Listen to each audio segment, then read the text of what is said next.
Hello बच्चों, तो आज हम शुरू करने जा रहे हैं पाठ 5 सर्वनाम यानी कि प्रोनाउन, जो कि पुस्तक हिंदी व्याकरण कक्षा 1 का एक पाठ है।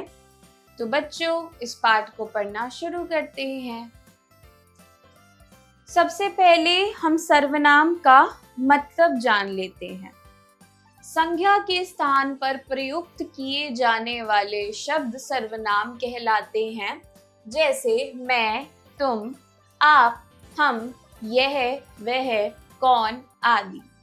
इनके प्रयोग से भाषा में सहजता आती है। तो बच्चों, जिन शब्दों को हम संज्ञा के स्थान पर प्रयोग करते हैं उनको हम सर्वनाम कहते हैं। जैसे यहाँ उदाहरण भी दिया है, आप, हम, तुम, वह, कौन इत्यादि।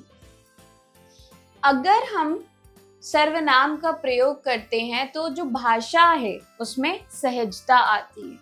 ठीक है बच्चों, यहाँ पर हमें कुछ उदाहरण दिए हैं, जैसे कि श्रीमती शीला हमारे पड़ोस में रहती है। ठीक है बच्चों, वह मेरी शिक्षिका है। तो बच्चों, यहाँ पर वह प्रयोग में लाया गया। वह क्या है यहाँ पर? सर्वनाम। ठीक है बच्चों, अगला उदाहरण देखते हैं। गाय एक चौपाया पशु है, यह हमें दूध देती है। तो बच्चों, यहाँ पर गाय के बारे में बता रहे हैं। इसी प्रकार यहाँ यह का प्रयोग किया गया है। यह यहाँ पर सर्वनाम है।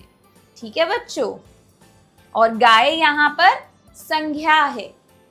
अन्य उदाहरण देखते हैं। यह मेरी गुड़िया है। तो बच्चों, यहाँ पर हम यह का प्रयोग कर रहे हैं। ठीक है बच्चों, तो यह भी सर्वनाम है। अगला उदाहरण, टॉमी बहुत तेज है, वह मेरा कुत्ता है। तो बच्चों, यहाँ पर दोबारा से हम वह का प्रयोग कर रहे हैं। दोबारा से वह सर्वनाम है जो कि टॉमी के लिए, जो कि एक संज्ञा शब्द है, उसके लिए प्रयोग किया गया है। इस पाठ में हमने सीखा सर्वनाम के प्रयोग से भाषा में सहजता व सुंदरता आती है। सर्वनाम का अगर हम प्रयोग करते हैं तो जो हमारी भाषा है वो सुंदर दिखती है और सहज दिखती है।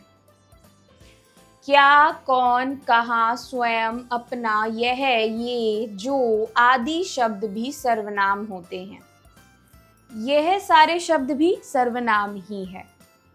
सर्वनाम वचन के अनुसार बदलते हैं, लेकिन लिंग के अनुसार नहीं। जैसे वह आ गया, इसका बहुवचन होगा वे आ गए। जो सर्वनाम है वो वह केवल वचन के साथ बदलते हैं, लिंग के साथ परिवर्तन नहीं होता। जैसे एक उदाहरण दिया है, वह आ गया, यह एक वचन के लिए है, एक व्यक्ति के बारे में बात हो रही है। अगर एक से ज्यादा है, बहुवचन में है, तो वाक्य होगा वे आ गए। ठीक है बच्चों। अभ्यास, प्रश्न 1 सही उत्तर पर सही का चिन्ह लगाइए।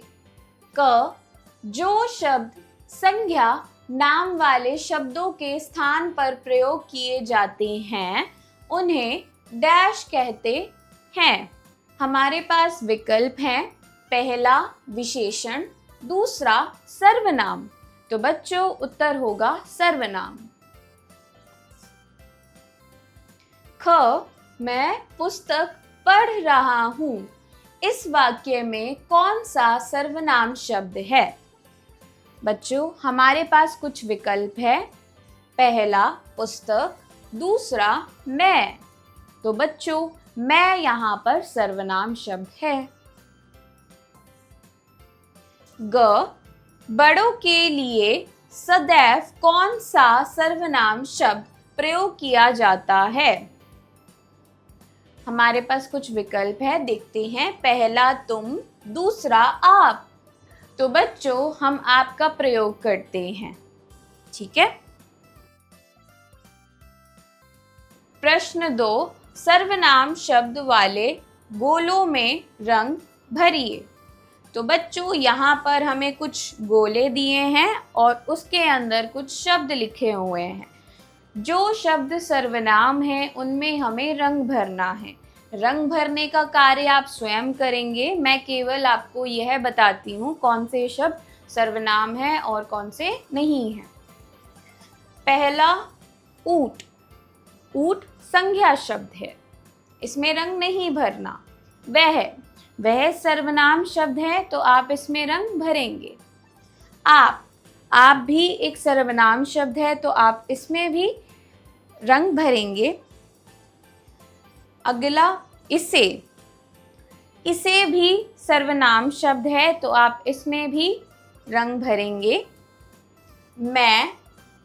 मैं भी सर्वनाम शब्द है तो आप इसमें भी रंग भरेंगे। बेटा सर्वनाम शब्द नहीं है, यह संज्ञा है तो इसमें रंग नहीं भरना। अंत में, उसे सर्वनाम शब्द है, इसमें भी आप सभी को रंग भरना है। ठीक है बच्चों। प्रश्न 3, कोष्ठकों में से उचित सर्वनाम शब्द चुनकर वाक्यों को पूरे कीजिए। क, डैश प्रतिदिन विद्यालय जाता हूँ, हम, तू, वह, मैं। तो बच्चों उत्तर होगा मैं।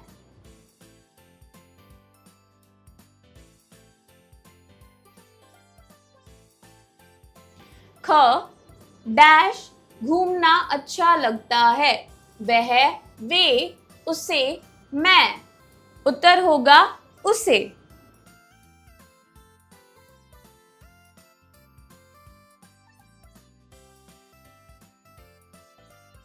ग, डैश दो मित्र हैं, मैं, वह, तू, उसके। उत्तर होगा उसके।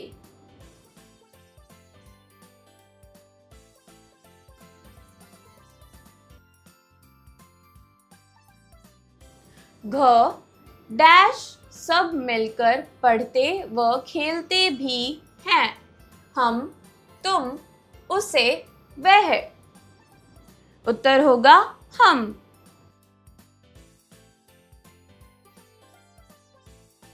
अड़, डैश आपस में कभी लड़ाई नहीं करते, वे, उसका, यह, वह। उत्तर होगा वे।